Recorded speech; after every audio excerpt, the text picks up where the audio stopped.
प्रदोष के समय पर अगर मान लो कोई भिखारी से भिखारी व्यक्ति भी है जो ठेला चला रहा है, उसके पास में खाने के लिए कुछ नहीं है, फटे कपड़े पहन रहा है, उसकी जिंदगी में कुछ भी नहीं बचा और कर्जे में लदालूम हो गया, एक चावल का दाना अगर वो प्रदोष के दिन, प्रदोष काल में शाम के समय पर शंकर के शिवलिंग पर चढ़ा देता है तो 3 या 4 प्रदोष में उसका कर्जा चूकना प्रारंभ हो जाता है। प्रदोष का विधान है। इतना ये प्रदोष का वर्णन करा किसने? इतना प्रदोष की महत्वता बताई किसने? कौन करे इतना वर्णन? अगर प्रदोष की महत्वता बताने वाला कोई है, इसीलिए मेरे शंकर भगवान माता सती को लेकर कुंभज ऋषि के यहाँ, अगस्त ऋषि के यहाँ कथा सुनने के लिए गए थे, क्योंकि उनके बराबर कोई शंकर के महत्व को बता नहीं सकता और प्रदोष के महत्व को नहीं बता सकता। सती मैया को प्रदोष का महत्व बताने के लिए शंकर सती जी को लेकर कुंभज बाबा के यहाँ गए थे, अगस्त ऋषि, कि प्रदोष के महत्व को तो जानो सती, तुम प्रदोष के महत्व को तो सती जानो, तुम प्रदोष के महत्व को तो सती पहचानो कि प्रदोष का महत्व क्या होता है, प्रदोष काल का महत्व क्या होता है, प्रदोष के समय का महत्व क्या होता है। जिस समय पर सूरज डूब रहा हो, चंद्र प्रकाशित हो रहा हो, दोनों का मेल हो रहा हो, ना तो पूरा सूरज डूबा है, ना पूरा चंद्र आया है, ना पूरा अंधेरा है, ना पूरा उजाला है, उस समय को प्रदोष काल कहा गया, उस समय को प्रदोष का समय कहा, प्रदोष काल कहा। अब कई लोग हमसे कहते हैं, गुरुजी आप हमको प्रदोष का समय बताया करो कि प्रदोष काल किसको कहते हैं, प्रदोष का समय किसको कहते हैं। अब एक बात हम आप सबसे कहना चाहते हैं, जितने लोग आस्था चैनल पर सुन रहे हैं, जितने फेसबुक यूट्यूब पर सुन रहे हैं और जितने रेवाड़ी की इस पवित्र धरा पर कथा को सुन रहे हैं, आप सबसे एक बात कहना चाहेंगे, अगर हम समय देखकर बताएं आपको कि शाम को 6 बजे, 6:30 बजे, 6:30 पे लेकर 7:30 के बीच में ये समय है, या 5:30 से लेकर 6:30 तक का ये समय है, या हम तुमको बोल दें कि इतनी बजे ये समय प्रदोष काल का रहेगा या इतनी बजे ये समय रहेगा, तो देखिए कभी कभी ठंड का समय आता है तो दिन जल्दी ढल जाता है, कभी कभी गर्मी का समय रहता है तो दिन बहुत लेट ढलता है। इसलिए समय की गणना से मत चलो, आप तो ये अंदाजा लगाकर रखो कि दिन ढल रहा हो, अंधेरा होना शुरू हो रहा है, सूरज डूब रहा हो, चंद्र प्रकाशित हो रहा हो, अंधेरा अपना काम कर रहा है, सूरज ढलता जा रहा है, दिन कम होते चले जा रहा है और अंधेरा थोड़ा बढ़ते चले जा रहा है। इन दोनों का जो मिलन का समय हो, अब वो कितनी भी बजे, आप तो बस उसके मिलन का समय निकाल लो, वही समय प्रदोष काल कहलाता है, वही समय प्रदोष।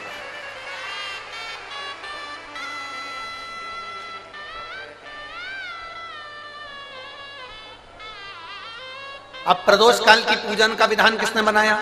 कोई आपसे पूछे तो क्या बताओगे? जम के बोलो जल्दी से, कौन ने बताया था? अगस्त ऋषि। सबसे पहले प्रदोष की पूजन कौन ने करी थी? अब कोई आपसे पूछे तो आपको उत्तर देना है। 12 ज्योतिर्लिंग में से एक ज्योतिर्लिंग है ओमकारेश्वर। कौन सा ज्योतिर्लिंग है? सब बोलो। ओमकारेश्वर। बिंद नामक पर्वत पर वो ज्योतिर्लिंग विराजमान। एक बार देवऋषि नारद भ्रमण करते करते बिंद पर्वत पर आ गए। अब नारद जी का तो काम तुमको सबको मालूम ही है ना। नारद जी का काम तो मालूम है ना सबको। क्या काम है उनका? दुनिया के लोग कहते हैं नारद जी का काम है चुगली करने का, पर शिव महापुराण की कथा कहती है नारद जी का काम चुगली करने का नहीं है। नारद जी का काम किसी व्यक्ति को अग्नि प्रज्वलित कर कर, किसी व्यक्ति में आग प्रज्वलित कर कर, किसी व्यक्ति के हृदय को जलाकर भगवान की भक्ति को प्रकट करने की सामर्थ्यता देवर्षि नारद। लोग कहते हैं नारद जी का काम चुगली करने का है, लोग कहते हैं नारद जी का काम निंदा करने का है। निंदा करने का नहीं, निंदा के माध्यम से भगवान की भक्ति प्रकट करना। किसी के अंदर इतनी जलन उत्पन्न कर देना कि वो तप करने बैठ जाए, किसी की इतनी बड़ाई कर देना कि वो भगवान की भक्ति से जुड़ जाए। ये देवर्षि नारद का काम। दुनिया के लोग, दुनिया के कथाकार कहते हैं कि देवर्षि नारद निंदक है, देवर्षि नारद चुगलखोर है, देवर्षि नारद निंदा करते हैं। ये दुनिया के लोगों ने एक पक्ष देखा। अगर दूसरा पक्ष देखते तो मालूम पड़ता कि देवर्षि नारद निंदक नहीं है। देवर्षि नारद जो देवर्षि नारद हैं वो चुगलखोर नहीं है। देवर्षि नारद अपनी वाणी से किसी के अंदर अग्नि उत्पन्न कर कर उसको इतना अंदर से जला देते हैं कि वो भगवान को प्राप्त करने के लिए फिर कुछ ना कुछ प्रयास कर ही लेता है। जब जब देवर्षि नारद ने निंदा करी, जब जब देवर्षि नारद ने चुगली करी, तब तक देवता को प्रकट होना पड़ा।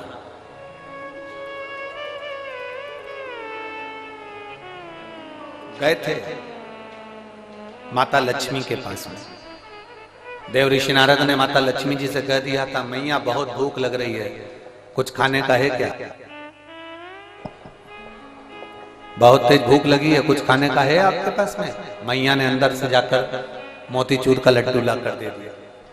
नारद जी ने जो मोतीचूर का लड्डू खाया तो नारद जी ने कह दिया, मैया लड्डू तो अनसुईया जी के घर के थे, क्या जोरदार लड्डू बनाती है मैया, तुझे तो लड्डू बनाना भी नहीं आता लक्ष्मी मैया। अब तो लक्ष्मी जी को क्रोध आ गया। इतनी देर में नारद जी पहुंच गए पार्वती जी के यहाँ। पार्वती जी के यहाँ पहुंचते से कमैया भूख लग रही है, भूख बहुत तेज है। पार्वती जी अंदर गई, उन्होंने आकड़िया की रोटी, काकड़िया की साग नारद जी को दे दी। नारद जी भोजन करते से बोले, मैया रोटी तो अनसुईया जी के घर की थी, क्या रोटी बनाती है, क्या रोटी। अब पार्वती जी का हृदय जल गया। थोड़ी देर बाद नारद जी ब्रह्मा जी के पहुंच गए। ब्रह्माणी बैठी थी, ब्रह्माणी से कहा, मैया बहुत तेज भूख लग रही है। ब्रह्माणी अंदर गई, खीर बनाकर ला कर दे दी। नारद जी बोले, मैया खीर तो अनसुईया जी के घर की थी, क्या जोरदार खीर थी। अब तो तीनों देवियां इकट्ठी हो गई। मोहल्ले की 3 माताएं अगर एक जगह पर मिल जाए तो समझ लेना कि किसी ना किसी की बुराई चालू है, किसी ना किसी की निंदा चालू है। अगर ये तीनों एक जगह पर मिल गई है ना तो जरूर किसी ना किसी की निंदा चल रही है, किसी ना किसी की बुराई चल रही है, पक्का।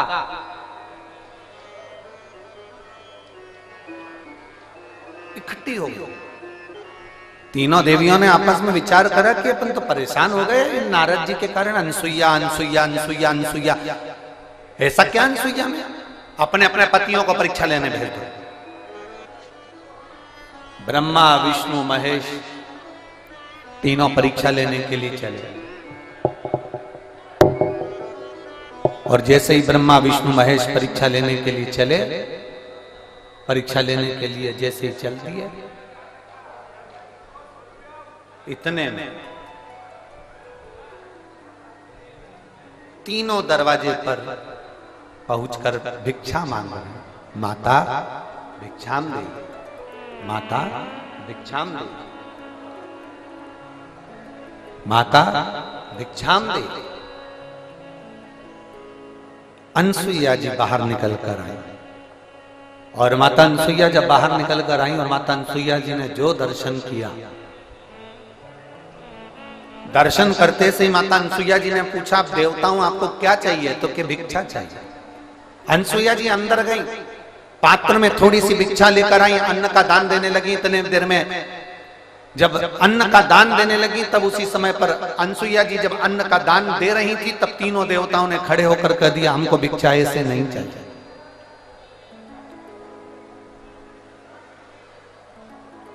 हमको ऐसी भिक्षा नहीं चाहिए।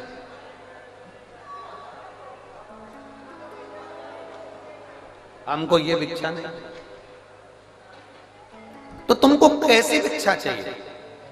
ब्रह्मा विष्णु महेश ने कहा, क्योंकि इनको देवियों ने कहा था कि जब भिक्षा मांगने जाना तो अनसुईया जी से कहना कि वस्त्र उतार कर भिक्षा देने के लिए, वस्त्र। अब तीनों देवताओं ने कहा, मां भिक्षा तो चाहिए, मां भिक्षा तो चाहिए, पर वस्त्र उतार कर आए, वस्त्र उतार। अनसुईया जी बोली कि देवताओं, आप कह रहे हो कि अंदर का स्पीकर बड़ा अंदर हो, आप कह रही हो कि भिक्षा चाहिए और भिक्षा चाहिए और वो भी वस्त्र उतार कर चाहिए। अनसुईया जी ने कहा, बाबा ऐसी कोई भिक्षा कोई नारी कभी नहीं दे सकती, ये भिक्षा कभी कोई नारी नहीं देगी। नारी अपने वस्त्र उतार कर कैसे भिक्षा देने आएगी? तीनों ने, जो ऋषि का रूप रख कर आए थे, साधु का रूप रख कर आए थे, उन तीनों ने कहा, मां भिक्षा तो हम ऐसे ही लेते हैं, अगर दोगी तो लेंगे, वरना भूखे रह जाएंगे, और अगर हम भूखे रह गए तो उसका दोष तुम्हें लगेगा। अनसुईया जी अंदर गई। नारद जी ने जो तीनों देवियों को अग्नि उत्पन्न करी थी, वो अग्नि आप काम कर गई। अनसुईया जी अंदर जाकर जल लाई। अगर मेरा सात्वित्व तो पक्का है, मैंने अपने पति की सेवा परमेश्वर मानकर करी है, तो ये तीनों की तीनों बच्चे हो जाए। जो जल छोड़ा, तीनों की तीनों देवता 1.5 महीने के छोड़ा हो गए। 1.5 महीने।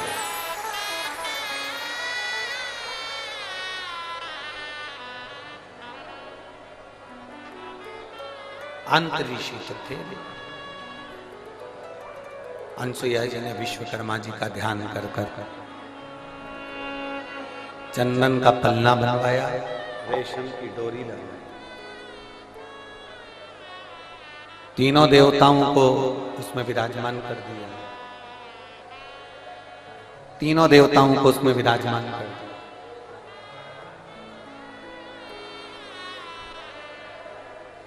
और तीनों देवता उसमें विराजमान हो गए। चंदन के पलने में रेशम की डोरी डालकर माता अनसुईया तीनों को झुला रही थी। इतने में अंतरी ऋषि का आगमन हो गया। अंतरी ऋषि ने पूछ लिया अनसुईया जी से कि ये किनके बच्चे हैं? अनसुईया जी तुरंत अंतरी ऋषि से कहती हैं, ये अपने बच्चे। अंतरी ऋषि ने कहा, अभी मैं स्नान करने गया था, तब तो एक भी नहीं था, और आया तो 3-3। अनसुईया जी बोली, भगवान जब देता है तो छप्पर फाड़ कर देता है।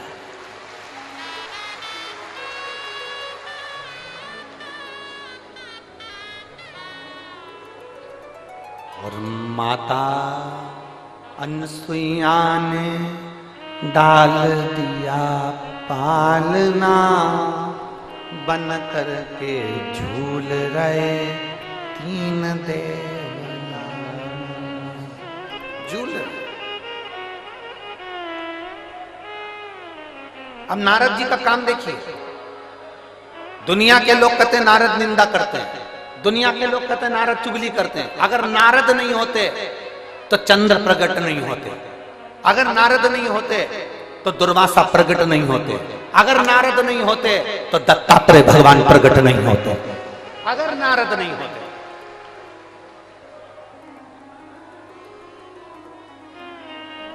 नारद जी चले, लक्ष्मी जी के पास में पहुंचे। मैया आज बड़ी बेचैन दिख रही हो। लक्ष्मी जी बोली, क्या बताएं, हुआ क्या? अपने पति को भेजा था अनसुईया जी की परीक्षा लेने के लिए, पर पते नहीं है उनके, आज बहुत दिन हो गए, दिखे नहीं मेरे को। नारद जी बोले, वो तो पलने में झूल रहे हैं। लक्ष्मी जी बोली, फालतू की बात मत कर, मेरा इतना बड़ा पति कोई पलने में झूलेगा? चल जा से जा। नारद जी वहां से चले तो पार्वती जी के यहाँ पहुंच गए। पार्वती जी बहुत डिप्रेशन में थी, बहुत टेंशन था माता पार्वती जी। भगवान से देवऋषि नारद ने पूछा, मां आप बहुत चिंता में दिख रही हो। नारद जी बोले तो पार्वती जी बोली बहुत चिंता है, मेरी सहेलियों के कहने पर मैंने मेरे पति को परीक्षा लेने भेजा था, तो अभी तक पते नहीं है, और मेरे पति को तो कोई पकड़ भी नहीं सकता, कोई उनका किडनैप भी नहीं कर सकता, क्योंकि उनके गले में बब्बा पड़ा है। किसके बाप में दम है कि मेरे पति को पकड़ ले? दम चाहिए। मैया पल्ले में झूल रहे हैं, सरस्वती मैया से भी कह दिया पल्ले में झूल रहे हैं। तीनों देवियों ने नारद जी के चरण पकड़ लिए। नारद रुक जा, तो ये बता कि हम हमारे पति को कैसे लेकर आए। नारद जी ने कहा जैसे तुम्हारे पति मांगने गए थे वैसे तुम भी चली जाओ। तीनों ने ब्राह्मण की पत्नी का रूप लिया, दरवाजे पर अनसुईया जी के पहुंच गई। अनसुईया जी के दरवाजे पर जाकर तीनों देवियों ने आवाज लगाई, माता भिक्षाम दे, माता भिक्षाम दे, माता भिक्षाम दे, माता भिक्षाम दे। बार बार आवाज लगाई जाए, बार बार आवाज लगाई जा रही है, माता भिक्षाम दे, माता भिक्षाम दे, माता भिक्षाम दे।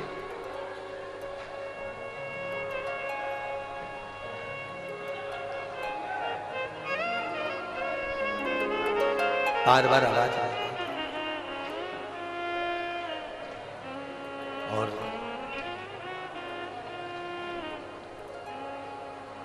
जैसे ही आवाज लगाई, पार्वती मैया निकल, अनसुईया मैया निकल कर बाहर आई। जो अनसुईया मैया निकल कर बाहर आती, इतने में अंतरीषी ने आवाज लगाई, अनसुईया कहां जा रही हो? अनसुईया रुक गई, दरवाजा बंद है, तीनों देवियां बाहर। लक्ष्मी ने पार्वती से कहा, पार्वती जरा देखो तो अंदर अपने पति हैं भी कि नहीं है। पार्वती जी ने सरस्वती से कहा तुम अंदर झांक कर देखो पति अंदर है कि नहीं है। सरस्वती मैया दरवाजे में एक छोटी सी सरंग थी, पतली सी सरंग, उस सरंग में से सरस्वती अंदर झांक कर देख रही थी। इतने में पीछे से देवऋषि नारद जी आकर बोले, मैया तुम दूसरे के घर में झांकी हो ना, आज से पृथ्वी पर जितनी माता है ना, इनकी भी आदत बदल जाएगी। ये जब भी कपड़ा सुखाने ऊपर जाएगी तो पड़ोसी की छत जरूर ढाक के आए।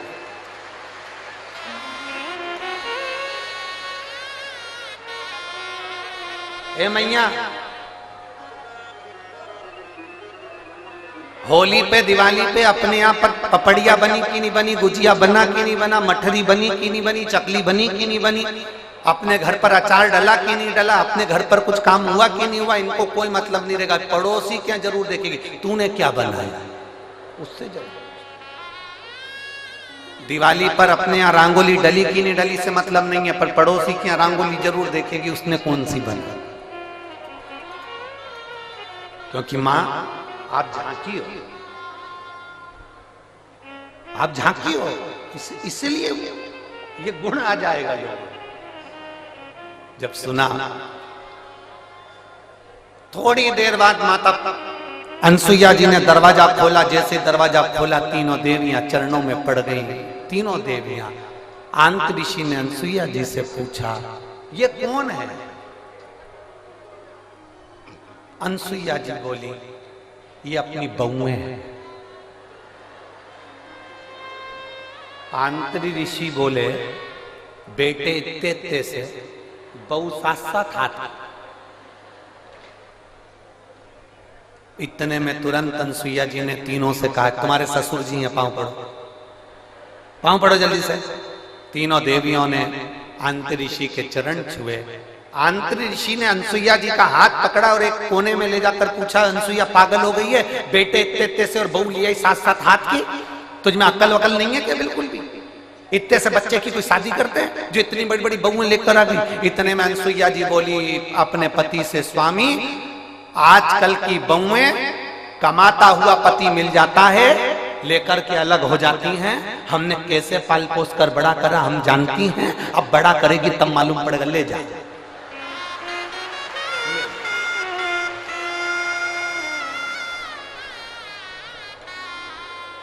अब तीनों देवियां तीनों देवताओं को देखकर टेंशन में आ गई। लक्ष्मी जी बोली मेरा कौन सा है, और पार्वती जी बोली मेरा कौन सा है, सरस्वती जी की मेरा कौन सा है। तीनों एक एक बच्चे को उठाती हैं, घुमा घुमा के देखती हैं। बाबा हर माल 2 रुपया, जिसका जो अंश है उठा लो।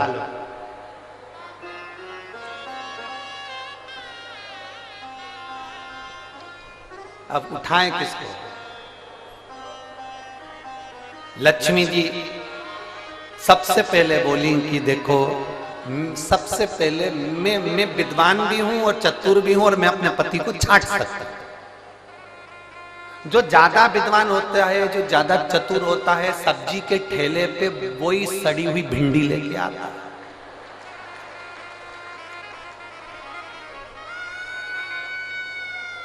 काना बैंगन जो ज्यादा समझदारी दिखाता है ना, वही लाता, वही छाट छाट के अलग अलग रखती जाएगी, रखती जाएगी, रखती जाएगी। सब्जी वाला इससे ज्यादा चतुर होता है, उसने कहा रख ले तू, अलग छाट छाट के रख।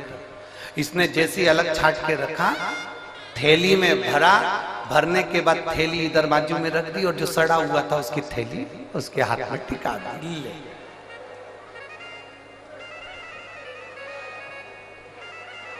लक्ष्मी जी बोली सबसे पहले मैं छाटूंगी। लक्ष्मी जी ने अपने पति को छाटा।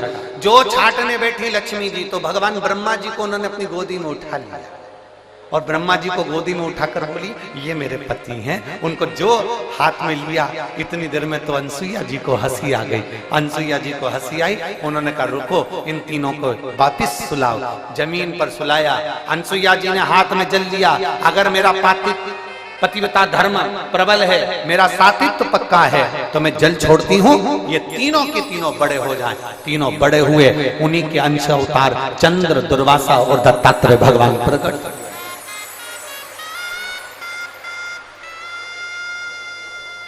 उन्हीं के अंश। और महाराज, दुनिया के लोग कहते हैं कि देव ऋषि नारद चुगली करते हैं, देव ऋषि नारद निंदा करते हैं, देव ऋषि नारद बुराई करते हैं। नहीं, देव ऋषि नारद देवता को प्रकट करने के लिए, भक्ति को प्रकट करने का कार्य करते हैं, और वो देव ऋषि नारद ने किया।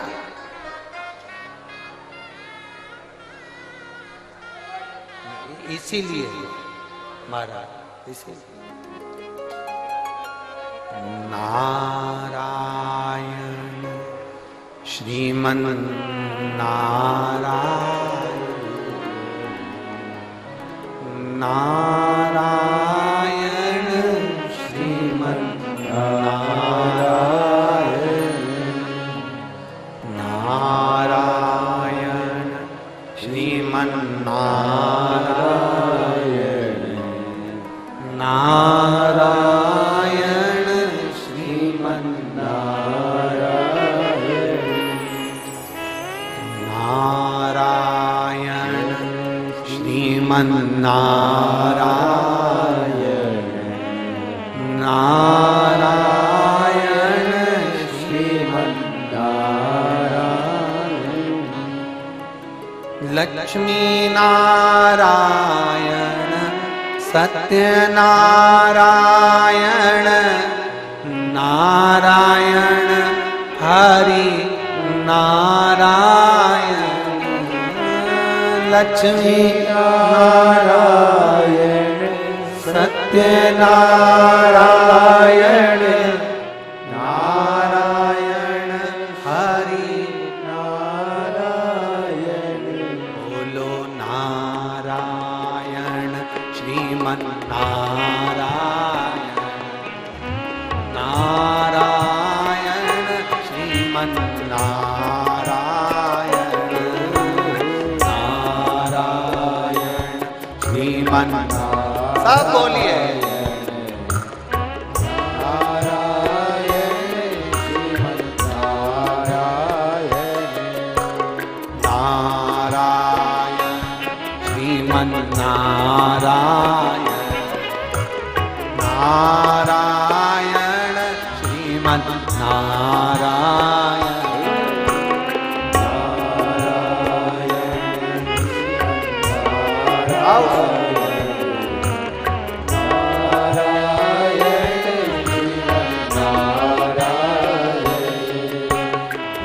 लक्ष्मी नारायण सत्यनारायण नारायण हरि नारायण लक्ष्मी नारायण सत्यनारायण नारायण हरि नारायण ओ लक्ष्मी नारायण सत्यनारायण नारायण हरि नारायण लक्ष्मी नारायण सत्यनारायण नारायण हरि नारायण श्रीमन्नारायण श्रीमन्नारायण नारायण श्रीमन्नारायण ओ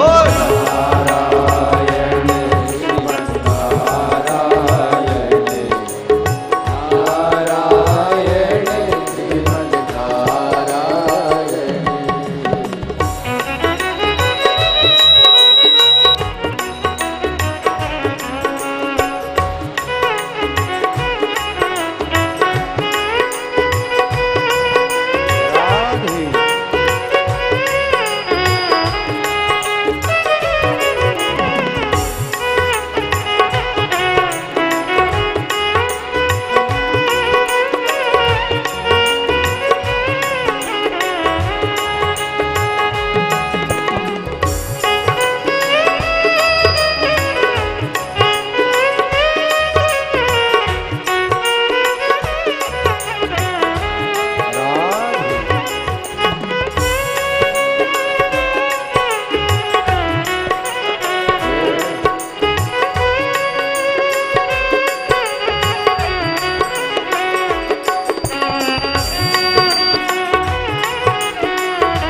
श्रीमन्नारायण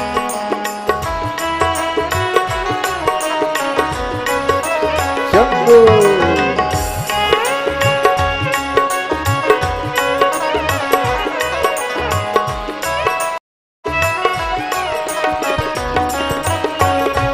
ओ ब्रह्म नारायण विष्णु नारायण नारायण शिव नारायण ब्रह्म नारायण विष्णु नारायण नारायण शिव नारायण ओ ब्रह्म नारायण विष्णु नारायण नारायण शिव नारायण ब्रह्म नारायण विष्णु नारायण नारायण शिव नारायण नारायण श्रीमन्नारायण पीछे वाले भी नारायण श्रीमन्नारायण नारायण श्रीमन्नारायण नारायण श्रीमन्नारायण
माता नारायण पिता नारायण नारायण गुरु नारायण माता नारायण पिता नारायण नारायण गुरु नारायण ओ माता नारायण पिता नारायण नारायण गुरु नारायण माता नारायण पिता नारायण नारायण गुरु नारायण नारायण जीवन नारायण नारायण जीवन नारायण नारायण श्रीमन नारायण नारायण श्रीमन नारायण नारायण श्रीमन नारायण नारायण श्रीमन नारायण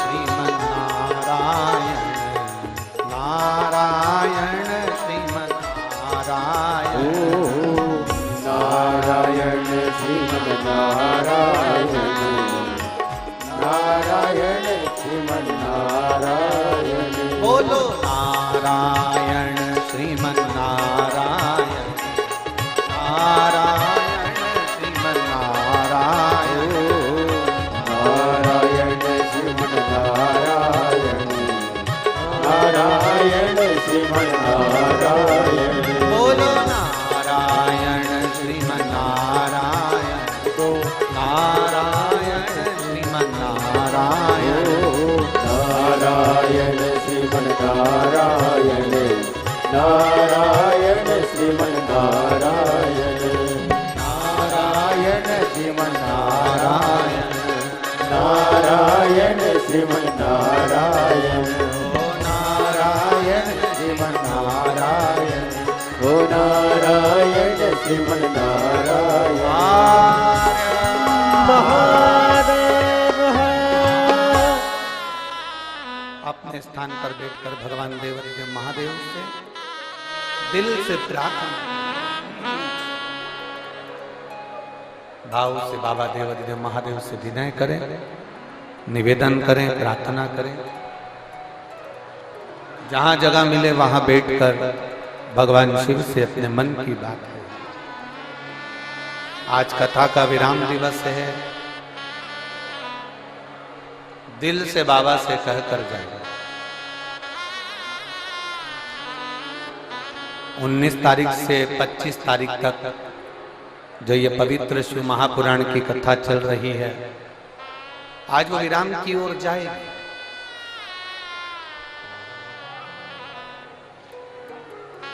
1 अप्रैल से 7 अप्रैल तक मनासा नीमच जिले में 1 बजे से 4 बजे तक कथा टीवी पर आई।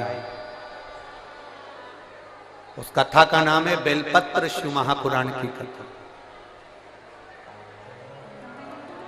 एक एक बेलपत्र का महत्व उस कथा में अपन जानेंगे और उस कथा में अपन समझेंगे कि बेलपत्र की महत्वता क्या है।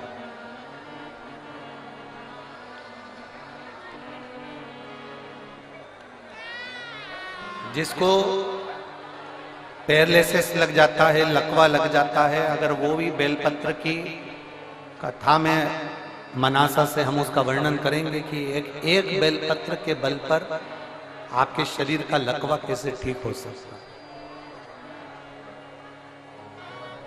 उस कथा को जरूर सुनिए।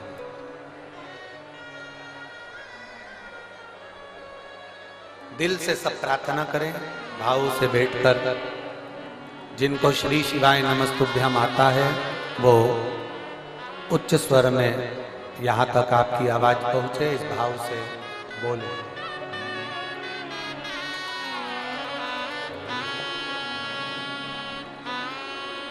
श्री शिवाय नमस्तुभ्यम, श्री शिवाय नमस्तुभ्यम।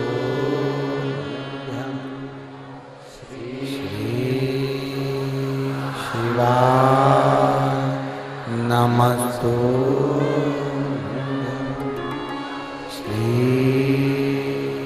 शिवाय नमस्तु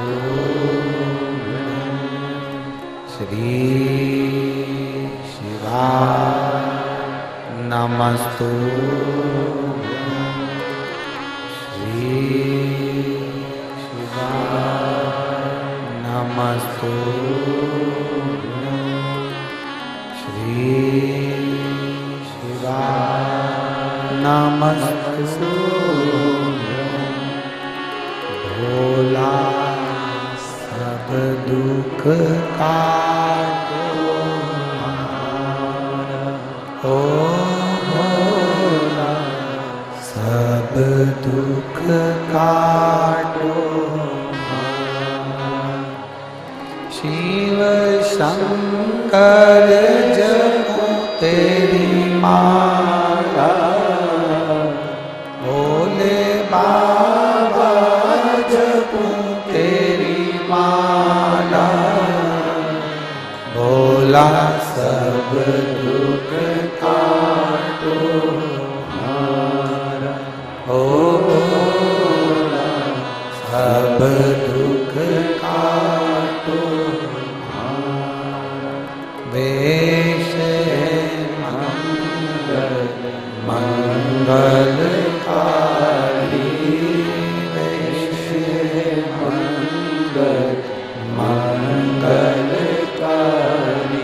शमशान वासी हमारा शमशान वासी हमारा ओ भोला सब दुख काटो हमारा ओ भोला सब दुख काटो हमारा। शिव कथा कह रही है, भगवान शंकर का संवाद कह रहा है, शिव महापुराण की कथा कह रही है। देवऋषि नारद विंध्य पर्वत के पास में जाकर कहते हैं, विंध्य तुझ में और सुमेरु पर्वत में बहुत अंतर है। विंध्य तू इतना विशाल नहीं है जितना सुमेरु पर्वत विशाल है। अब विंध्य पर्वत को तो क्रोध आ गया। जब विंध्य पर्वत को क्रोध आया तो विंध्य पर्वत ने विचार करा कि अब कुछ भी हो जाए, मुझे इतना ऊंचा बनना है, इतना ऊंचा बनना है कि देवता तक मेरा पर्वत की श्रृंखला पहुंच जाए। अब मुझे इतना ऊंचा जाना है, अब मुझे इतना ऊंचा पहुंचना। विंध्य ने अपना विस्तार करा, सुमेरु पर्वत से भी ऊंचा विंध्य पर्वत पहुंच गया।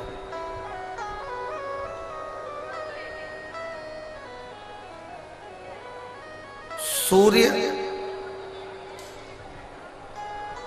के अश्व चलते चलते थोड़ा अंधेरा हो रहा था। सूर्य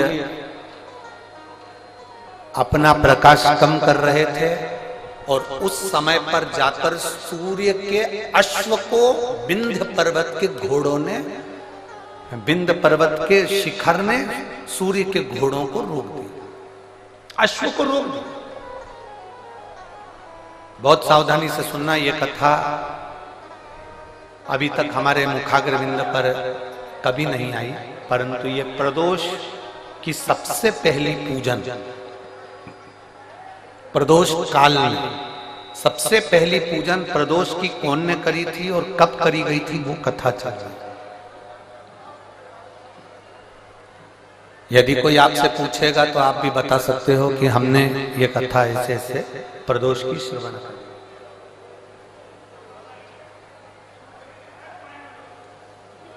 एक सुख का अनुभव कराती है प्रदोष की पूजा। एक पत्र है, देखिए।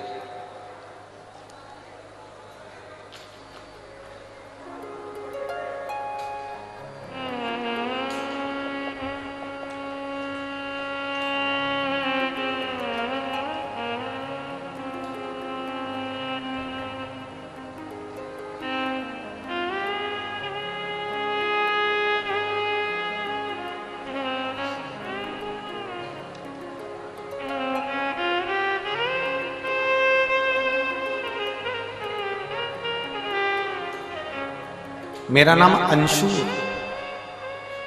मैं अंशु हूं। मैं गाजियाबाद उत्तर प्रदेश की रहने वाली हूं। कहीं बैठी हो तो हाथ हिला सकती हूं। मेरा नाम अंशु है, आशु है। मैं गाजियाबाद उत्तर प्रदेश की रहने वाली हूं। कहीं बैठी हो तो हाथ हिला सकती हूं। उत्तर प्रदेश गाजियाबाद से आई हूं।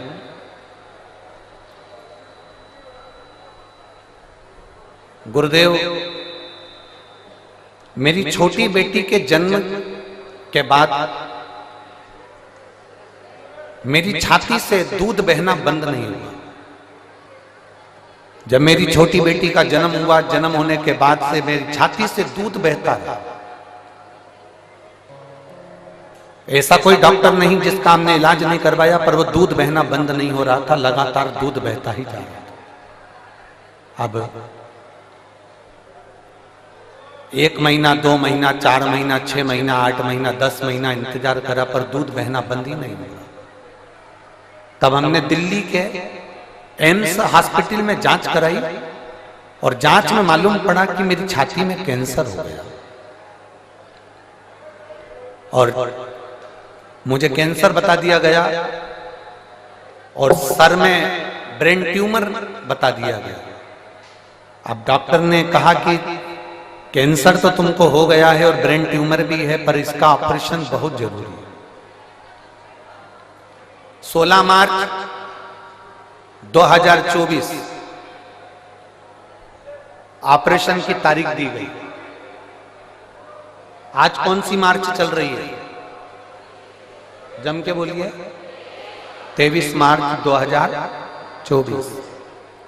16 मार्च 2024 ऑपरेशन की तारीख दी गई और जैसे ही हमको 1 महीने बाद की जो तारीख दी गई, हम जब फरवरी में उनको दिखाए तो उन्होंने हमको 16 मार्च 2024 की तारीख दी और 1 महीना हमको दिया गया कि ये ब्रेन ट्यूमर का और कैंसर का ऑपरेशन सर्जरी आपको कराना है। हम दिल्ली के एम्स हॉस्पिटल से वापिस आ गए, घर गए।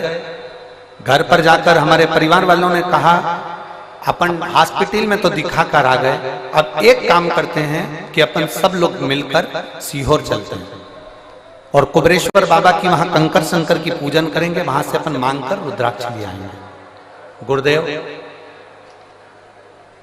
उस समय पर रुद्राक्ष मिल रहा था। केवल रुद्राक्ष वितरण बंद होने में 2 दिन रह गए थे, तभी हम सीहोर पहुंच गए और वहां से हमने कंकर शंकर की पूजन कर कर वहां से रुद्राक्ष ले लिया। रुद्राक्ष लेकर हम घर आ गए। 20 दिन लगातार उस रुद्राक्ष को पानी में गलाया, शिवजी को चढ़ाया और उस पानी को पीना प्रारंभ करा। एक बेलपत्री शंकर जी को चढ़ी हुई खाना प्रारंभ किया। शंकर जी के मंदिर में झाड़ू पोछा लगाना प्रारंभ किया। दूसरी बार हम एम्स के हॉस्पिटल में 16 मार्च के दिन ऑपरेशन के लिए हम दिल्ली पहुंच गए। हम दिल्ली जब 16 मार्च के दिन ऑपरेशन के लिए गए, हमारी वापिस जांचें प्रारंभ हुई और जांच प्रारंभ होते से हमने बाबा से बस प्रार्थना करी थी, बाबा अगर मेरी रिपोर्ट नील आ जाएगी ना, मेरा ऑपरेशन नहीं होगा ना, तो जहां भी तेरी कथा होगी मैं वहां पहुंच जाऊंगी। बाबा की ऐसी कृपा हुई गुरुदेव, हम एम्स हॉस्पिटल में पहुंचे। 16 मार्च के दिन एम्स हॉस्पिटल में हमें ऑपरेशन की तारीख दी गई और हम जांच कराने के लिए जैसे ही अंदर गए, डॉक्टर ने हमारी रिपोर्ट देखकर आश्चर्य में पड़ गया कि तुम्हारा कैंसर तुम्हारे शरीर में नहीं है और तुम्हारा कैंसर समाप्त हो चुका है। मैं बाबा को नमन करने के लिए यहाँ पर आई हूँ। मेरे बाबा ने मुझे बचा लिया और मेरे शरीर में कैंसर नहीं निकला।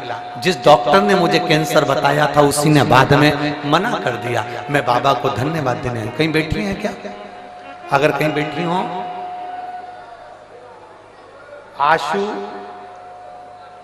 नाम है इनका, गाजियाबाद उत्तर प्रदेश की रहने वाली हैं, जिनका मोबाइल नंबर ये है। शिव तत्व। एक पत्र और है।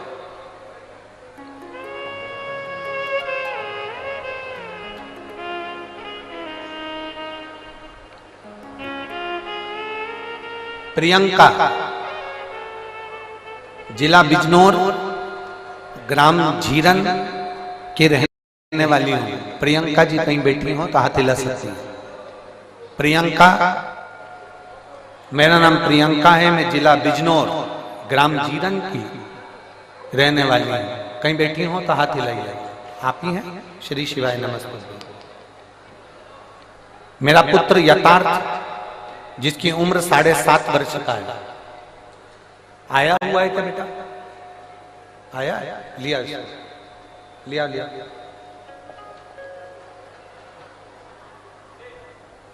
मेरा पुत्र यथार्थ 7.5 वर्ष का है।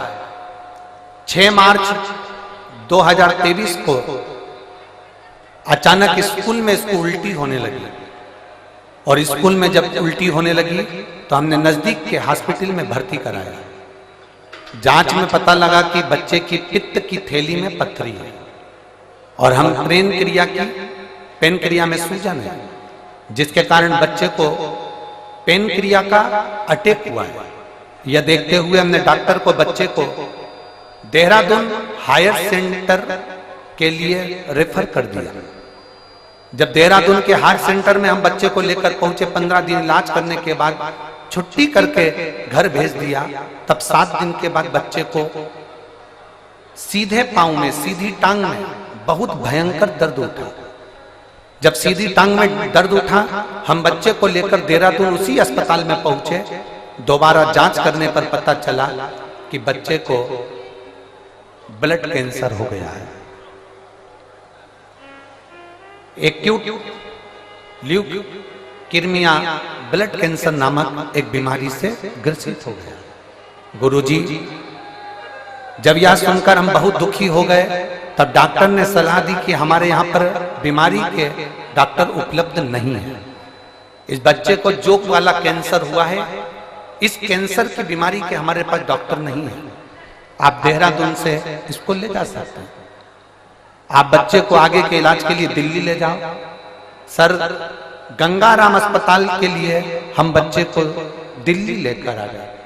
वहां पर हमने बोन मेरो टेस्ट कराया और बीमारी क्लियर हो गई कि इसको वो बीमारी है, और कैंसर की बीमारी के कारण बस ये बच्चा तकलीफ में आ गया।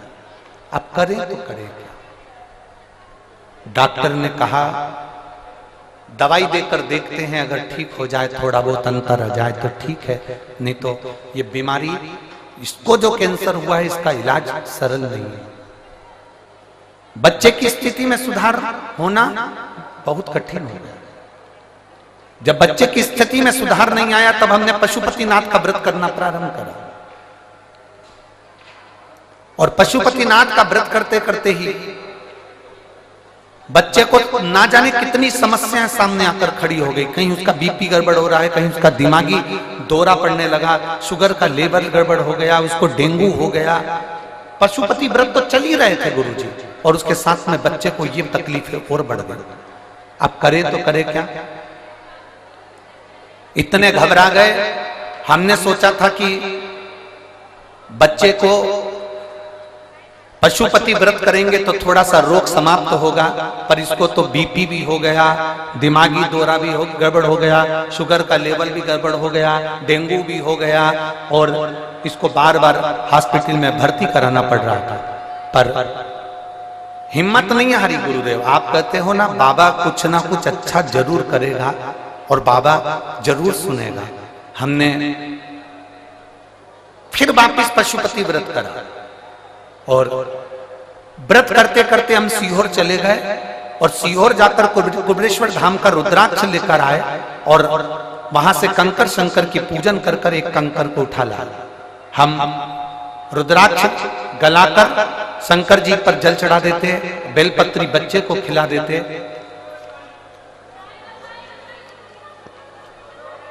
बाबा को उस बच्चे को खिला देते, और ऐसी कृपा बाबा की हुई कि अब बच्चे को आराम लगना प्रारंभ हुआ, और मेरा बच्चा ठीक होना प्रारंभ हुआ। गुरुदेव, बाबा की कृपा से बाबा ने ठीक करा है, और एक बेलपत्र अगर व्यासपीठ की मिलेगी तो मेरा बच्चा और भी ठीक होगा। ये मैं बाबा से प्रार्थना करने आया। शिव तत्व है। और खाली ना जाता कोई कर से तुम्हारे, खाली न जाता कोई दर से तुम्हारे। मैं भी खड़ी हो नदी बाहर पसारे, अपने हृदय से लगा लो गिरा जा रहा हूँ, उठा लो भोले अपने दर से अब तो ना डालो, गिरा जा रहा हूँ, उठा लो।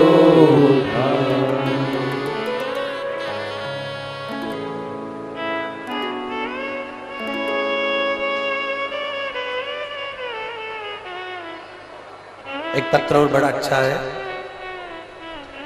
शहर चरखी, दादरी, जिला दादरी, हरियाणा।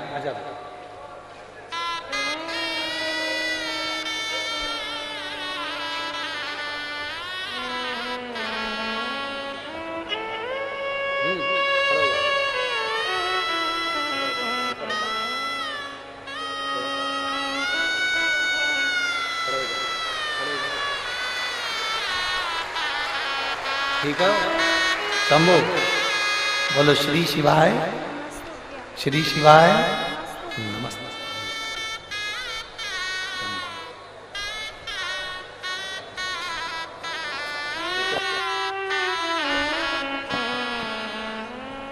पहले से आराम है।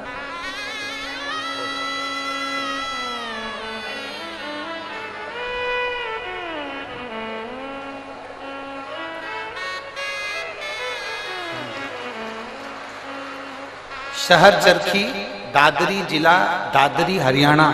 नाम ओमपति। फोन नंबर मेरा ये है। कहीं बैठी हो तो हाथ हिला सकते हैं, कहीं बैठे हो तो हाथ हिला सकते हैं। आप ही ने लिखा है, एक बार हाथ हिला दो। श्री शिवाय नमस्ते। शहर चरखी, दादरी, जिला दादरी, हरियाणा। ओमपति। फोन नंबर ये है। मेरे भाई के लिए गुरुदेव मैं वर्णन करना चाहती हूँ। शिव बाबा का क्या वर्णन करूं। मेरे भाई को 2023 से कैंसर हो गया है। उसका इलाज जिंदल हॉस्पिटल हिसार में चल रहा है। नाक में कैंसर हुआ, नाक का ऑपरेशन करवाया, फिर गले में कैंसर हो गया। गले में कैंसर हुआ। 2 साल से मैं आपकी कथा सुन रही हूं। मैंने मेरे भाई से कहा कि अगर डबल से कैंसर हो रहा है तो तू सीहोर जा, रुद्राक्ष ला और उस रुद्राक्ष को पानी में गलाकर शिव जी को चढ़ाकर पीना प्रारंभ कर। मैं मेरे भाई की तरफ से यहाँ पर दंडवत करने के लिए, प्रणाम करने के लिए आई हूँ, कथा सुनने के लिए आई हूँ। हम लोग रुद्राक्ष लेने के लिए सीहोर चले गए और वहां से रुद्राक्ष लेकर आए। जब रुद्राक्ष लेकर आए, भाई की एक रिपोर्ट, एक ऑपरेशन और डॉक्टर ने बोल दिया था वो कराना था, जो कि 12 मार्च 2024 को वो ऑपरेशन होना था। हमने बाबा से प्रार्थना करी, अगर बाबा आप संभाल लोगे तो मैं कथा सुनने के लिए पंडाल में जाऊंगी। मेरे भाई की जब दूसरी रिपोर्ट हमने जब जिंदल हॉस्पिटल में दिखाया तो 12 मार्च के दिन रिपोर्ट में आया कि इसकी सारी रिपोर्ट नील है और ये बालक अब ठीक हो गया है, इसका कैंसर समाप्ति का। एक बार हाथ हिला दो बहन, बधाई। इसके लिए एक बेलपत्र ले जाओ। आजा आजा, एक बेलपत्र इसके लिए ले जाओ। शिव है वो घड़ी है और खाली ना जाता कोई दर से तुम्हारे, खाली न जाता कोई दर से तुम्हारे। मैं भी खड़ी हूँ बाएं पसारे, अपने हृदय से लगा लो, गिरा जा रहा हूँ, उठा लो, भोले अपने दर से अब तो न टालो, गिरा जा रहा हूँ, उठा लो। एक शिव भक्ति को जगाइए।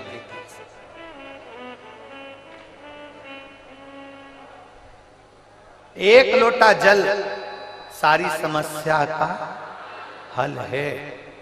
जिस दिन विश्वास से, भरोसे से, दृढ़ता से आप शंकर जी के मंदिर में एक लोटा जल चढ़ाने लगोगे, भरोसा रखकर जिस दिन बेलपत्र को खाने लगोगे,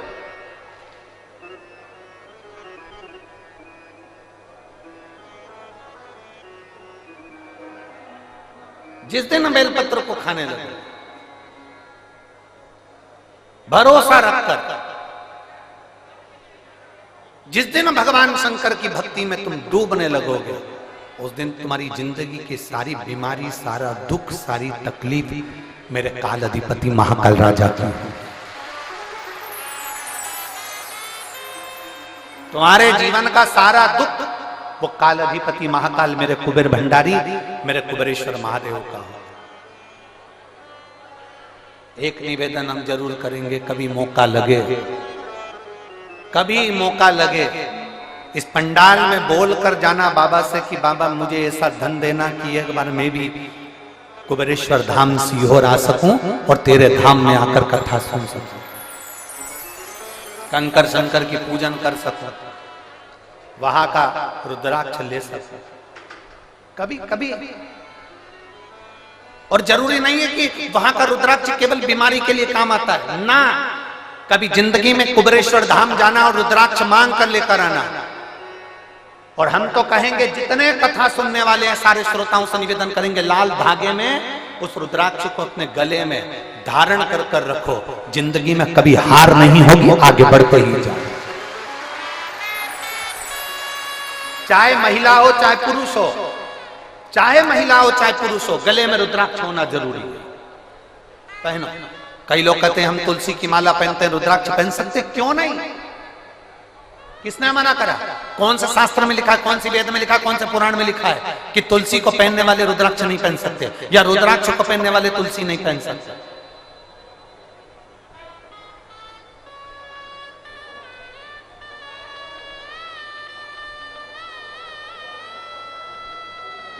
तुलसी यदि नरक से छुड़ाकर बैकुंठ भेज सकती है, तो रुद्राक्ष रोग से मुक्त कराकर तुम्हें अपने हॉस्पिटल से घर भेज सकता है। एक रुद्राक्ष, और वो रुद्राक्ष नहीं है, वो मेरा शंभु है, वो मेरा शंकर, मेरा ओघड़ी, मेरा त्रिकालदर्शी, मेरा कैलाशी, मेरा विनाशी।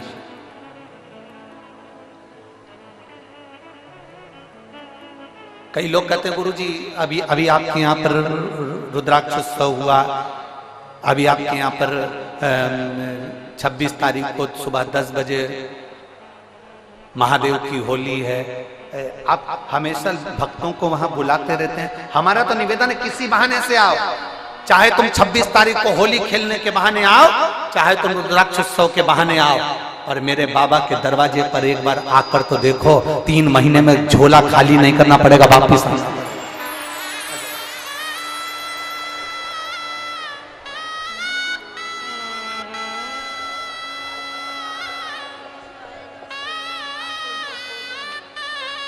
ये आपकी है, ये आपके भैया को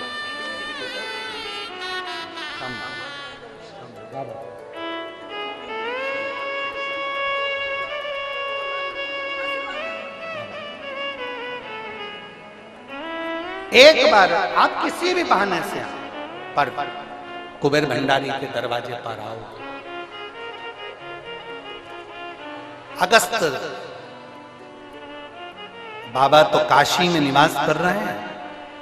देव ऋषि नारद ने लगा दिया, विंध्याचल पर्वत ने अपनी आकृति बढ़ाई, सुमेरु से ऊंचा होने के लिए सूर्य नारायण भगवान का रथ रुक गया। दिन ढल रहा था, अंधेरा हो रहा था, उसी समय पर सूर्य के रथ रुक गया। समझ में नहीं आ रहा सूर्य देवता को करूं क्या। वो प्रदोष काल था, वो प्रदोष का समय था, वो प्रदोष की घड़ी थी, वो प्रदोष का पल था, जिस समय पर सूर्य ढल रहा था और रात्रि हो रही थी। दोनों का मिलन होते समय अश्व रुक गए। विंध्य पर्वत ने सूर्य के अश्वों को रोक दिया, आगे नहीं बढ़ पा रहे थे। सूर्य करे क्या? तब सूर्य देवता ने एक बच्चे का रूप रख लिया।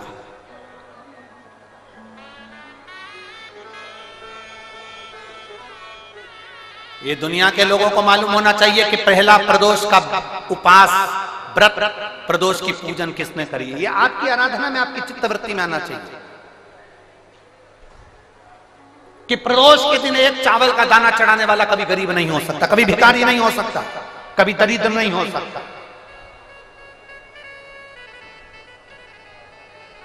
जब तक मालूम नहीं हो ना, तब तक आप भटको।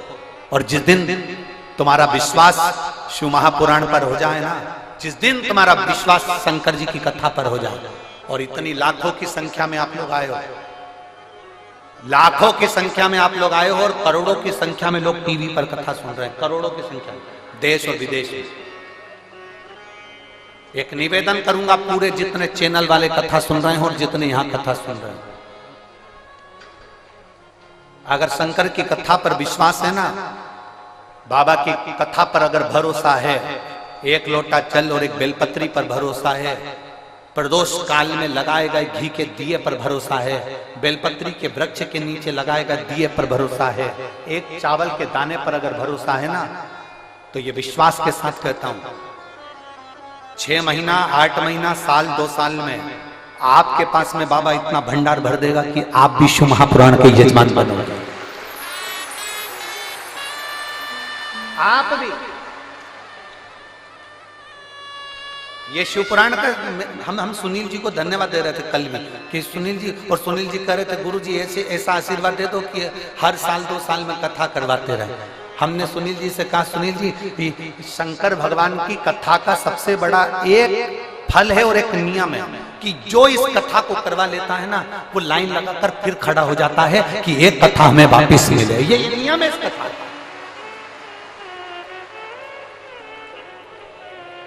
भटिंडा पंजाब में अमरजीत सिंह जी ने कथा करवाई, वो 2 बार खबर कर चुके कि वापिस कथा दो हमारे पंजाब के लिए। अभी कथा कर आए सिरसा तारा बाबा की कुटिया में, वहां कांडा परिवार ने कथा करवाई, उन्होंने फिर आकर कह दिया कथा दीजिए। सुनील जी हम आपको भी कहते हैं, आप तो अभी बोल रहे हो कि कथा दीजिए, पर बाबा की कृपा, ये नियम है कथा का। जो एक बार जजमान बन जाता है मेरा बाबा, उसको इतना देना चालू करता है। और केवल जजमान से मतलब नहीं है, जो दिल से पंडाल में बैठकर दिल से सुन ले, 5 दिन की हो 7 दिन की हो, आसन लगाया वहीं पर सो रहा है, वहीं बैठ रहा है, वहीं खा रहा है। दुनिया के संत बाहर तप करते हैं, तुम यहाँ बैठकर शौचालय के लिए भी जाना है ना तो 50 बार विचार करते हो, जाऊंगी ना तो अंदर कैसे आऊंगी, वॉशरूम जाऊंगी तो कैसे आऊंगी। पानी ज्यादा नहीं पीते हो क्योंकि मेरे को वॉशरूम जाना पड़ेगा, ज्यादा खाते नहीं हो कि मुझे शौचालय के लिए जाना पड़ेगा। बार बार तुम अपनी इंद्रियों को कंट्रोल में रखते हो। जो एक संत, साधु, सन्यासी, तपस्वी, साधक, उपासक, कुंभ के मेले के जो संत, पर्वतों पर बैठकर जो संत साधना करते हैं, वो साधना शिव महापुराण के पंडाल में बैठकर मेरी माता और मेरे भाई करते हैं। आप इतना भोजन नहीं करते कि आपको बार बार शौचालय के लिए जाना पड़े, आप इतना पानी नहीं पीते कि आपको बार बार वॉशरूम के लिए जाना पड़े, आप अपने शरीर को, अपनी इंद्रियों को केंद्रित कर कर रखते हो, क्योंकि जाऊंगी ना, इतना बाहर निकल कर जाऊंगी तो वापिस आने में टाइम लगेगा, मैं कथा छूट जाएगी, जगह कोई ले जाएगा। अपनी इंद्रियों को कंट्रोल में कर रहा। इतना तो कोई साधु नहीं कर सकता, इतना तो कोई संत नहीं कर सकता, इतना तो कोई सन्यासी नहीं कर सकता। संत, साधु, सन्यासी, तपस्वी, कई वक्ता, कथाकार, जिनसे एसी के रूम नहीं छूटते, जिनसे 4 व्हीलर गाड़ियां नहीं छूटती, वो भी इतना सन्यासी का जीवन नहीं जी सकते जितना आप जी रहे हो, जितना आप जी रहे हो।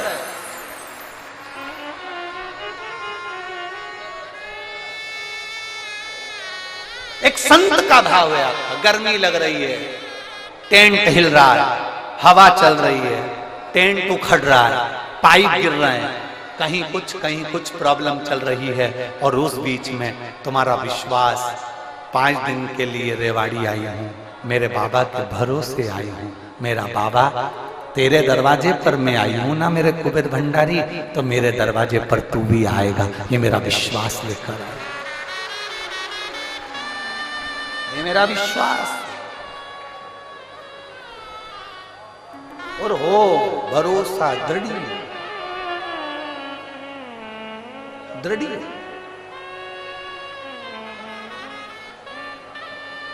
वो कहते हैं ना, तुझसे मिलने के लिए तेरी कसम,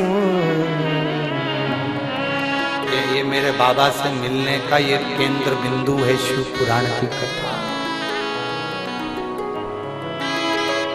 ओम मेरे भोले तेरा सहारा है,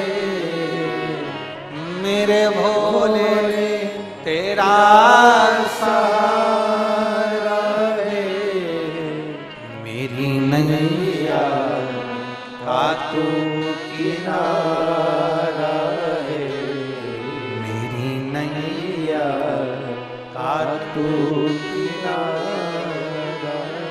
तुम्हारे नजदीक में जब कथा हो चले जाना उसकी चौखट पर, 5 दिन 7 दिन पड़े रहे उसके दरवाजे पर,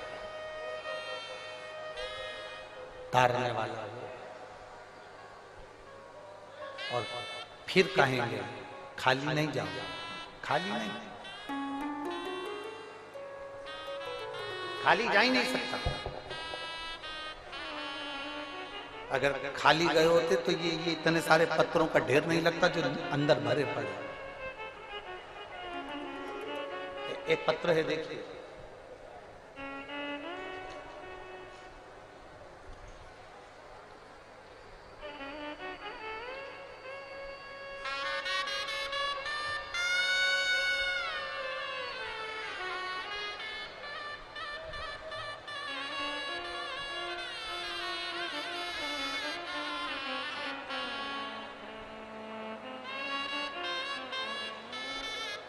विष्णु कुमार मिसोदिया, मैं धोबी समाज से हूं, पत्नी पिंकी देवी नीम का थाना राजस्थान से आए। कहीं बैठे हो तो हाथ हिला सकते हैं, हाथ हिलाओ एक बार।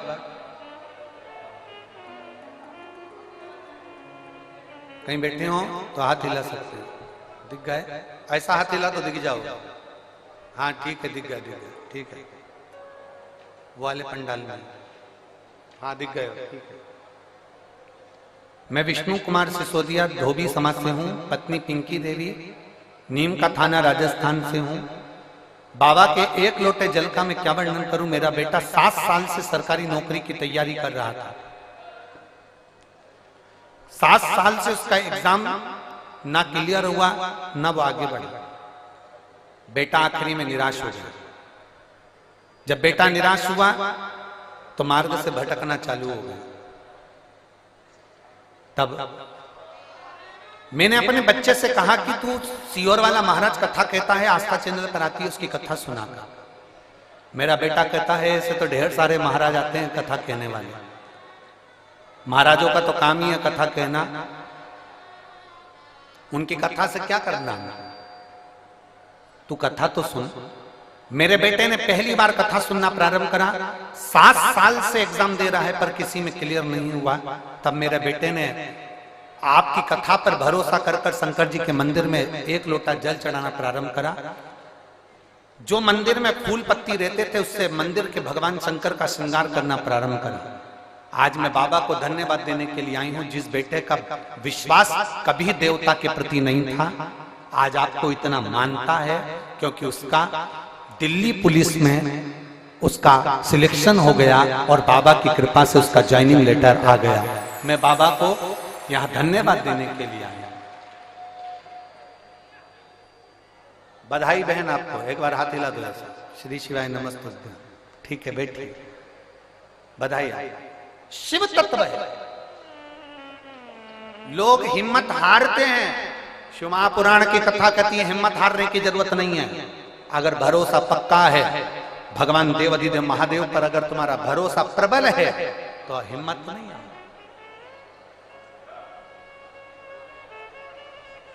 क्यों हिम्मत?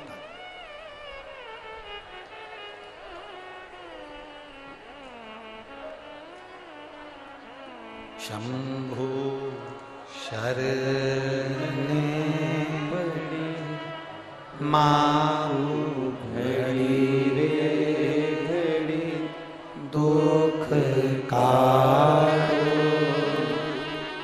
दया करीने दर्शन आपो। शंभु शरण पड़ी मांगो घड़ी रे घड़ी दुख काटो, दया करीने दर्शन आपो। शिव तत्व की प्राप्ति हो। एक बार भगवान शंकर की अविरल भक्ति को धारण कर देते, ढोंग से दूर हो जाओ, प्रपंच से दूर हो जाओ, छल से दूर हो जाओ, बेईमानी से दूर हो जाओ, प्रपंच से दूर हो जाओ। दुनिया के लोग तुम्हें बहुत सारा आडंबर कर तुम्हें खींचने का प्रयास करेंगे, पर आज की पीढ़ी पढ़ी लिखी पीढ़ी है, आज की पीढ़ी विद्वत्ता की पीढ़ी है। और हम फिर निवेदन करेंगे तुम्हें आडंबर में नहीं फंसना, तुम्हें ढोंग प्रपंच में नहीं फंसना, तुम्हें ढकोसले में नहीं जाना, तुम्हें अंधविश्वास की ओर नहीं जाना, कहीं मत जाओ। कोई तुमसे कहे कि यहां आ जाना मैं तुम्हारा ये काम कर दूंगा, वहां आ जाना मैं तुम्हारा ये काम कर दूंगा, ना ना ना ना, कहीं मत जाओ। तुम तो अपने घर के नजदीक में जो शिवालय है, तुम्हारे घर के पास में जो शंकर का मंदिर है, तुम तो वहां जाओ, 1 लोटा जल चढ़ाओ, बुआरी लगाओ, झाड़ू लगाओ, सेवा करो, अर्चना करो। और जिस दिन मेरा कुबेर भंडारी तुम्हारी झोली भर दे, उस दिन तुम कुबेरेश्वर धाम आ जाना। ये बाबा कृपा करे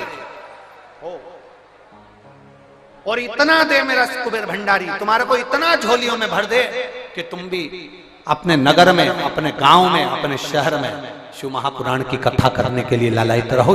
ये शिव वो कहते हैं ना कि बिना जले भभूति नहीं मिलती, बिना जले भभूति नहीं मिलती, और बिना चले अनुभूति नहीं मिलती। जब तक आप चलोगे नहीं इस पथ पर, तब तक आपको अनुभूति का कोई महसूस ही नहीं। जिस दिन आपने भगवान शंकर के पथ पर चलना प्रारंभ कर दिया, जिस दिन आपने भगवान शंकर को 1 लोटा जल समर्पित करना प्रारंभ कर दिया, जिस दिन आपने भगवान शिव की अविरल भक्ति को धारण करना प्रारंभ कर दिया, जिस दिन आपने भगवान शंकर के मूल मंत्र, चाहे पंचाक्षर हो नमः शिवाय, चाहे षडाक्षर हो ओम नमः शिवाय, या श्री शिवाय नमस्तुभ्यम, किसी भी मंत्र का जाप यदि आप एक लगन से, किसी भी मंत्र का जाप जब आप एक हृदय से, अपने चित्त से, अपने मन से जब करना प्रारंभ कर दोगे, तो ये निश्चित है कि तुम उस समय पर अकेले नहीं रहोगे, तो देवता देवाधिदेव महादेव तुम्हारे साथ चल रहे हैं। बिना जले भभूति नहीं मिल सकती। गाय के गोबर को, कंडे को भी जलना पड़ता है तब वो भभूति बन पाता है, लकड़ी को जलना पड़ता है तब वो भभूति बन पाती है, कोई सामग्री को जलना पड़ता है तब जाकर वो भभूति बन पाती है। बिना जले भभूति नहीं मिलती और बिना चले अनुभूति नहीं मिलती। बिना चले आपको अनुभूति का अनुभव नहीं होगा। कई लोग कहते हैं कि हम शंकर भगवान को नहीं मानते, हम शिव जी पर एक लोटा जल नहीं चढ़ाते, हम शंकर भगवान का स्मरण नहीं करते, हम देवी को नहीं मानते, हम देवता को नहीं मानते, हम इसको नहीं मानते, हम राम को नहीं मानते, हम कृष्ण को नहीं मानते। ये दुनिया के लोग हैं जो फालतू की बात कर सकते हैं, क्योंकि उन्होंने अभी इस पथ पर चले नहीं। जिस समय पर एक साधारण मनुष्य इस पथ पर चलना प्रारंभ कर देता है, तब उसको मालूम पड़ जाता है कि शंकर का शिव नाम है क्या, श्री शिवाय नमस्तुभ्यम में है क्या, भगवान शंकर की विरल भक्ति में है क्या, भगवान के भजन में है क्या, तब उसको ज्ञात होने लगता है।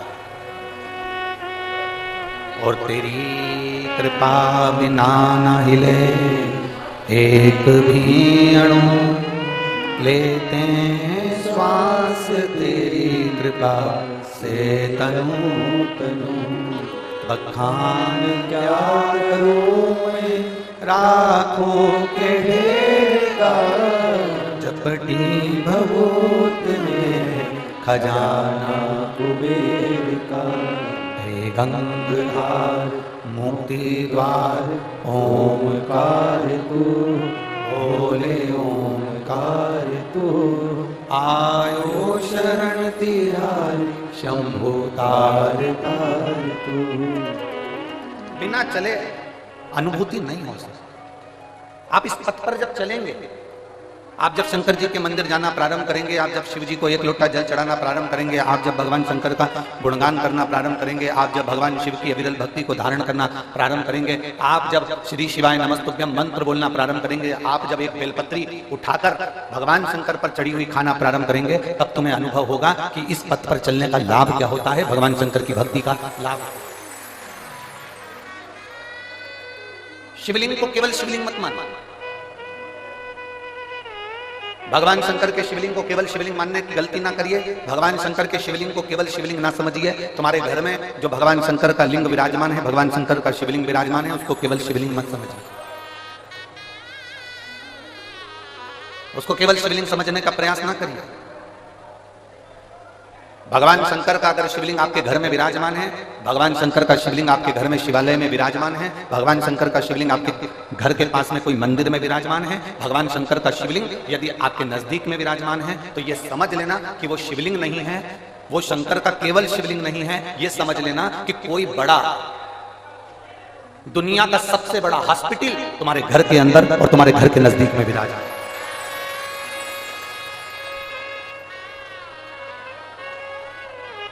उसको केवल शिवलिंग मत समझिए, उसको केवल शंकर भगवान का शिवलिंग मत समझो। उसको यह समझिए कि वो हमारे घर में जो शंकर भगवान का शिवलिंग विराजमान है, हमारे घर में जो शंकर भगवान का शिवलिंग है, वो साधारण नहीं, वो स्वयं शिव का एक प्रतिबिंब है।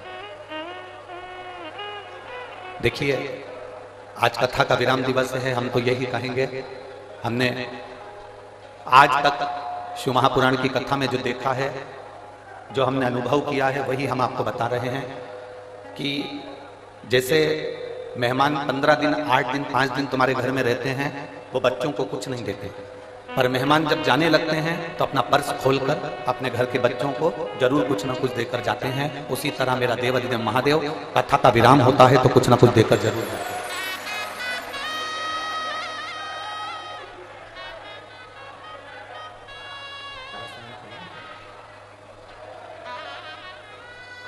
जितना प्रेम से कथा सुन सकते हो उतना प्रेम से कथा सुनिए। बहुत पूरी रात आप लोगों ने इस कथा का इंतजार किया, पूरी रात हो गई आप लोगों को। जैसे बैठे हो ना, इतनी भी जगह नहीं थी रात्रि को जब हम आए थे यहाँ पर, इतनी भी जगह नहीं थी कि कोई अच्छे से सो सके, क्योंकि पंडाल पूरे भरे हुए थे और पूरा ग्राउंड चारों तरफ से भरा हुआ था, कोई जगह बची नहीं थी। पूरी रात आपको केवल शिव महापुराण के इंतजार में निकल गई। कई वीआईपी सुबह सुबह आ रहे होंगे और अंदर आने के लिए जिद कर रहे होंगे। हमारा उनसे निवेदन है, आपके चक्कर में इतने लोग जो रात भर से इंतजार कर रहे हैं उनकी कथा ना रह जाए, उसका स्मरण अपने भीतर रखें। ये जो पूरी रात से इंतजार कर रहे हैं, आपके चक्कर में इनकी कथा ना रह जाए, इसलिए आपको जहां जगह मिले वहां बैठकर सुनो। जिद मत करो कि हमको आगे जाना है या आगे बैठना है या हमें आगे पहुंचना है। जहां मिल जाए, 2.5 घंटे की कथा हो रहे, बड़े प्रेम से सुन लो, और इतने प्रेम से सुन लो कि ये झोली तुम्हारी खाली ना रहे। मेरा भोलेनाथ तुम्हें भर कर पहुंचा। दिल से सुनो।